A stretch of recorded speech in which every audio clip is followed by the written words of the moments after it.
em relação ao Ministério da Saúde e à Presidência da República. Não pode ser duas coisas separadas. Como bem disse o Molina, esse palanque que foi utilizado agora há pouco pela equipe do Ministério da Saúde é algo que mostra que o Ministério da Saúde está querendo atuar à parte. E eu, enfim, visitei o gabinete de crise, visitei vários ministérios, e o grande problema do Ministério da Saúde não é nem a comunicação, que foi horrível, por exemplo, no Fantástico, ele ter dito que as pessoas não sabem se obedecem ao presidente ou ao ministro, quando, na verdade, quem foi eleito foi o presidente. Quem tem a visão do todo é o presidente. O presidente ele não tem que olhar só para o Ministério da Saúde, ele tem que olhar para o possível desabastecimento que pode acontecer no nosso país. Quando a gente lembra da greve dos caminhoneiros de 2018, quanto o país ficou parado. Por exemplo, o ministro da Infraestrutura tem que estar o tempo todo junto à repatriação de mais 12 mil brasileiros que foi feita e que uma medida provisória deve ser votada amanhã, a 907, para repatriarmos mais 9.600 brasileiros que estão fora do país. Então, é todo um conjunto que quem tem o conjunto da obra é o presidente da República. Deputada. E as ordens, elas devem ter uma cadeia de comando. E quando a gente fala em gestão, a gente vê erros desde o início lá do Ministério da Saúde, que, por exemplo, quando a gente fala em indicadores, hoje você tem 98 mil pessoas infectadas, né? 14 mil já curadas, que só ontem a gente soube que metade dos infectados já foram curados, 55% já foram curados. Ou seja, a comunicação do Ministério da Saúde tem sido de pânico, quando na verdade a gente tem 7 mortes para cada 1 milhão de habitantes. Aí você fala, você não está se importando com essas 7 pessoas mortas? É claro, todos nós estamos nos importando. Mas a gente tem que olhar para o todo, e esse olhar para o todo cada ministro tem que responder ao seu chefe. Quando a gente fala de ministro, o ministro não tem que ir num palanque, trazer uma coletiva, ficar 1 hora no ar, nem o presidente da República faz isso, trazendo toda a atenção para ele. Ele quer o quê? Ele criou uma crise, o ministro da Saúde, até 10 dias atrás, as coisas estavam andando. A gente ainda tinha muita incerteza do que era essa crise da pandemia. Só que por que a gente não está encarando ainda? Por que a gente não saiu do isolamento ainda? Porque quando ele fala em 10 milhões de testes, mas só 500 mil pessoas foram testadas, isso é um erro de gestão. Quando a gente fala que os indicadores, por exemplo, só foram ditos ontem que 55% das pessoas estão curadas, isso é um erro de gestão. Então, essas informações, elas estão chegando pouco a pouco. Eu acho que na semana, há 10 dias atrás, a popularidade do Mandetta estava tão alta, porque as pessoas, claro, estavam com medo e não tinham informações suficientes, que acredito que o presidente tenha mantido o Mandetta no cargo, primeiro avaliando a situação e, em segundo lugar, também a popularidade, que a gente tem que olhar. A gente tem que olhar para isso. Vocês são da imprensa, você sabe.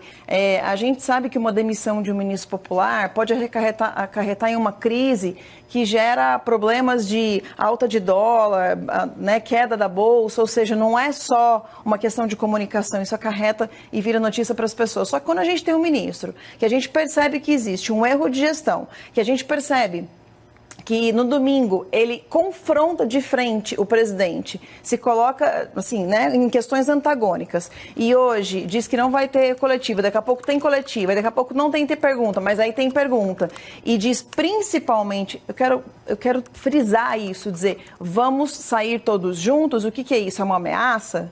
É uma ameaça que se você me demitir, então, eu tiro todo mundo comigo e você vai ficar sem informação nenhuma. Aí depois ele diz, não, mas fique tranquilo, porque quem chegar, vai chegar com o ministério todo formado, todo muito bem organizado e vai conseguir trabalhar, e a gente vai fazer uma transição.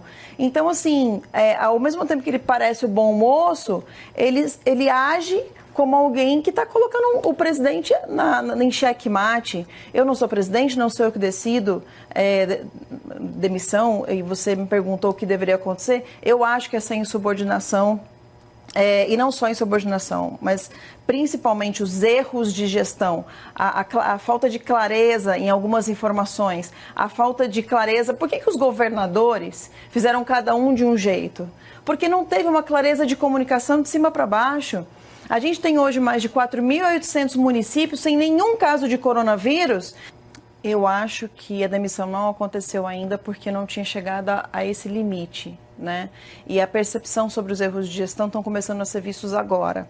Quando a gente fala dos erros de gestão, vocês perguntaram quais são, quando a gente tem uma crise, a gente precisa fazer uma gestão de crise, mapear quais são os riscos e tentar dirimir o máximo possível esses riscos. Você tem que ter um planejamento estratégico para a União, tático para os estados e para os municípios, uma estratégia operacional. Você teria que mapear a quantidade de hospitais. Tem vários hospitais fechados no Brasil todo que poderiam ter sido abertos. Tem várias vilas olímpicas que foram montadas para a Olimpíada e que poderiam ter sido usados como hospitais, tentando diminuir o custo com os hospitais de campanha. Essa cadeia de comando, sendo, no caso, o ministro da Saúde um dos ministros envolvidos dentro de uma crise que envolve vários outros ministérios, ele deveria ter feito uma cadeia de comando de indicadores e de plano estratégico para todos os governadores a partir do clima que cada um tem, a partir do número de população, a partir do número de leitos. Tudo isso deveria ter sido mapeado há 4, 5 semanas. Por que está demorando tanto para mapear isso? Eu acho que o presidente está começando a perceber que muitos discursos, a gente sabe que é uma crise sem precedentes, mas esse Ministério da Saúde deveria estar mais preparado, com mais informações a respeito de tudo. E se tivesse acontecido isso, os governadores não teriam tomado tanto à frente e hoje a gente não teria crises como as que estão acontecendo, né? Do Dória, por exemplo, a gente está vendo o número de carreatas se multiplicando em São Paulo, com um pedido até de impeachment de um governador que não precisaria estar acontecendo se o Ministério da Saúde tivesse atuado em conjunto com outros ministérios, fornecendo subsídios para tomada de decisões pontuais, não fechar mais de 4.800 municípios que sequer foram contagiados e acabar com a economia do jeito que está acontecendo. Na verdade, o governo Jair Bolsonaro, em nenhum momento, ele fala em segundo plano. Ele coloca no mesmo patamar a preocupação com a pandemia. E quando a gente fala pandemia, a gente pensa em vidas, né? Perdermos vidas aqui. E do outro lado, as pessoas pensam em economia, mas na verdade o presidente Bolsonaro, ele coloca vidas versus vidas aqui também. E quando a gente fala de economia, a gente fala sobre uma possível... Acabei de receber um número aqui sobre que o número de desempregados no momento são mais de 10 milhões por conta da pandemia. Se prevê mais 10 milhões de desempregados. Eu acho que muitas vezes o presidente Bolsonaro é mal interpretado na sua comunicação. Ele tem feito, inclusive, comunicados em redes nacionais dizendo que quando a gente fala em desgaste da economia, a gente fala em desemprego, e quando a gente fala em desemprego, recessão e etc., segundo o Lancet Global Health, uma das revistas científicas mais respeitadas do mundo, a gente tem aí que para cada ponto percentual que o desemprego sobe, meio ponto percentual sobe a mortalidade. O presidente é um guerreiro, o presidente é uma pessoa que tem contato com o público, que tem ouvido através das redes sociais, que acaba sendo um contato direto, a preocupação com o desemprego. E esse desemprego que gera desnutrição, que gera morte através da fome.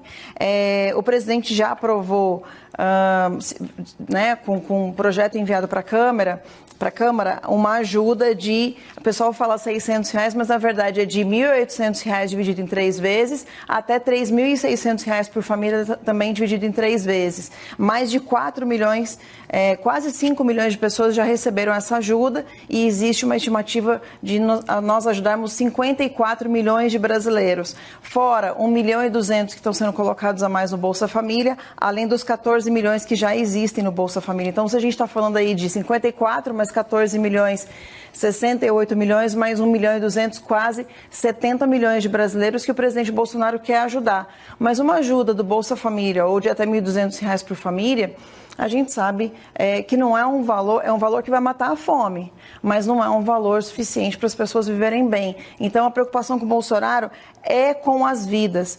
Carol. Eu que agradeço, muito obrigada. Só queria completar que mais de 700 bilhões já foram assim, gastos nessa crise do coronavírus, podendo chegar até 1 trilhão. Então, o governo vai fazer tudo o que for necessário para poder salvar vidas. Obrigada, deputada.